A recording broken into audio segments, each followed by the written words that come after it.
మిమ్మల్ని ఎవరు భయపెడుతున్నారు? ఏ పరిస్థితులు మిమ్మల్ని భయపెడుతున్నాయి? ఎందుకు భయపడుతున్నారు? భవిష్యత్తును గురించి భయపడుతున్నారా? ఉద్యోగ స్థిరత లేక భయపడుతున్నారా?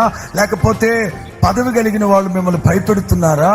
ఎందుకు భయం? ఏ అధికారి అయితే, ఏ యజమాని అయితే, ఏ ఇంటి ఓనర్ అయితే, ఏ ఉన్నత స్థాయిలో ఉన్న వ్యక్తులు మిమ్మల్ని బలవంతంగా విసిగిస్తూ, వేధిస్తూ, ఇంకా ఒక మాటలో చెప్పాలంటే ప్రతిసారి మిమ్మల్ని బాధ పెడుతూ ఉన్నాయి. మీరేమనుకుంటారు తెలుసా? మంచి రోజులు వస్తాయో రావో క్రీస్తు యేసు యొక్క వాత్సల్యాన్ని బట్టి మీతో చెప్తున్నాను, ఈ 49వ గుడారాల పండుగను ముగించుకొని వెళుతున్న మీకు మంచి రోజులు ప్రభు మీకు ప్రసాదించును గాక.